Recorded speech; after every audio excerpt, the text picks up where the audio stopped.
Venice, ikaw yung umalis. Iniwan mo ako, di ba? But you know, despite what you did, hindi ako gumawa na makakasira sa relasyon natin. Because I knew you'd come back. And I've always been loyal to you. At hindi kita ipagpapalit kahit kanino.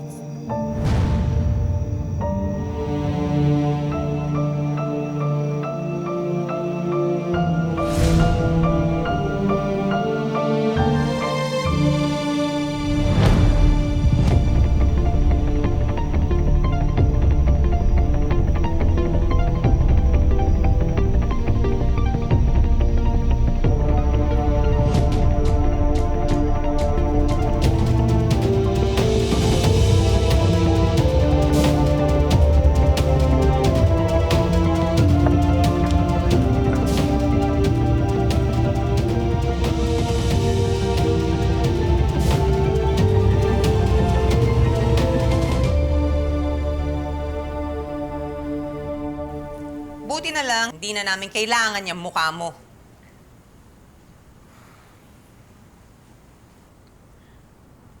Tita, please. Dennis shouldn't have hurt Tata.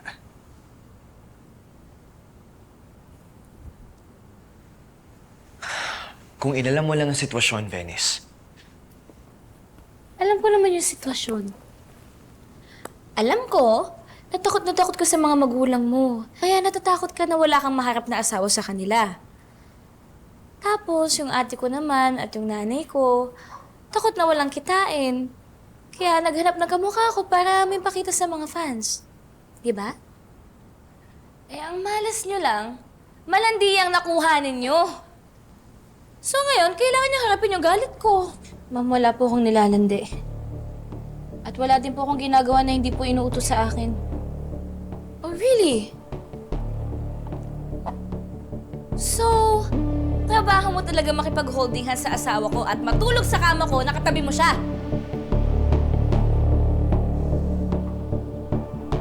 Ma'am,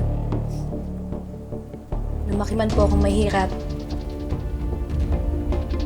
Pero pinalaki po ako ng nanay ko na marangal. Kaya ko po kayong tingnan sa mga mata ninyo at sabihin ko na wala po nangyari sa amin ni Sir Francis. Wala ko ginihimong amalain. Wala po kong intensyon na manira po ng relasyon ng mag-asawa. Hoy!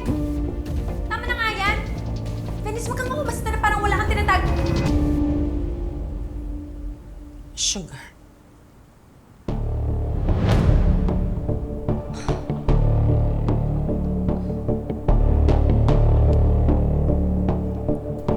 Anong ibig mong sabihin may tinatago?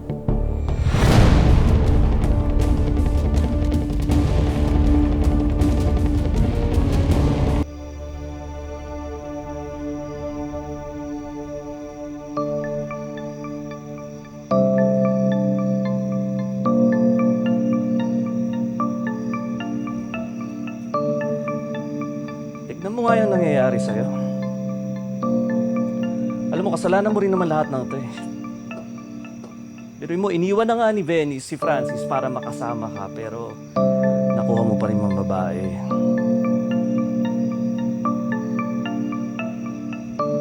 Ninong naman. Parang hindi mo naman ako kilala. Yung mga babaeng yan, wala lang naman yan eh. Laro-laro lang. Iba pa din si Venice.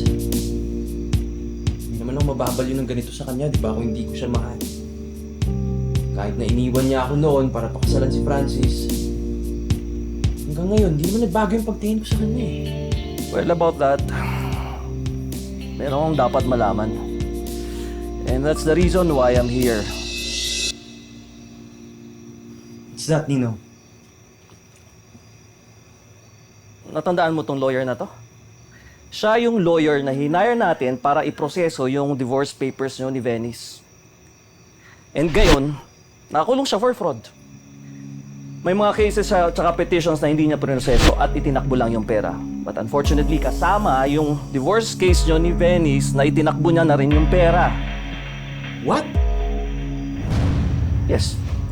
That means hindi nga natuloy yung divorce ninyo ni Venice. Nong, teka lang ah. So, you're saying na valid pa rin ang kasal namin ni Venice? Yes. And James, US citizen ka.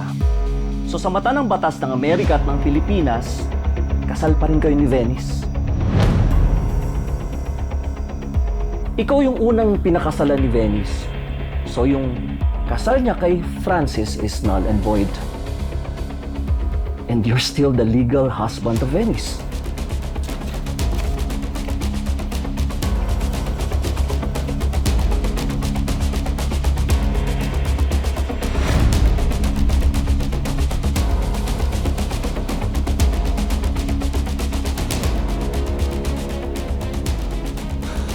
Wow, Ninong, I can't believe this.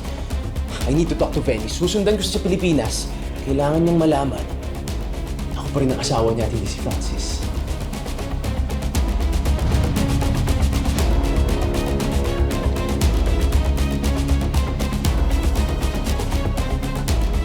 Ninong, thank you. You're the best. Basta ayusin mo yan. Baka tinuwa na. Huwag mong sabihin may tinatago.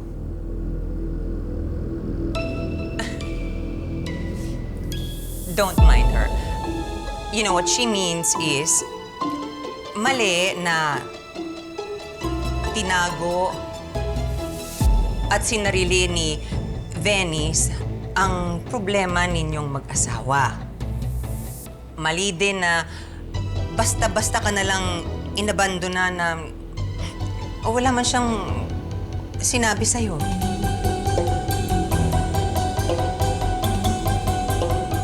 Just get rid of her para wala nang gulo. Fine!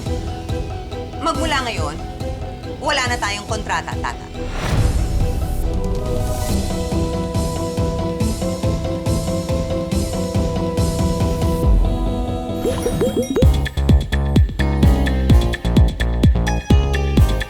Ha? Parang kumalat yung tinta ng ballpen dyan sa pirma. Nga. Venice, gusto kong lutuin mo ulit yung batchoy sa buko na ginawa mo ng party. We decided na isama to sa main menu officially. Pero baka mahirapan ako na i-replicate yung lasa kasi nagmamadali ako ng party. Ay, di ba recipe ng lola mo to? Marcelo, anong ginaubra mo sa balay ko? Lakpas ka na! Sa pinag-usapan nating petsa! Artista to, di ba? Uunahin ko to. Tapos, ito naman, bago kita tapusin. Malinaw! Oo, Marcelo.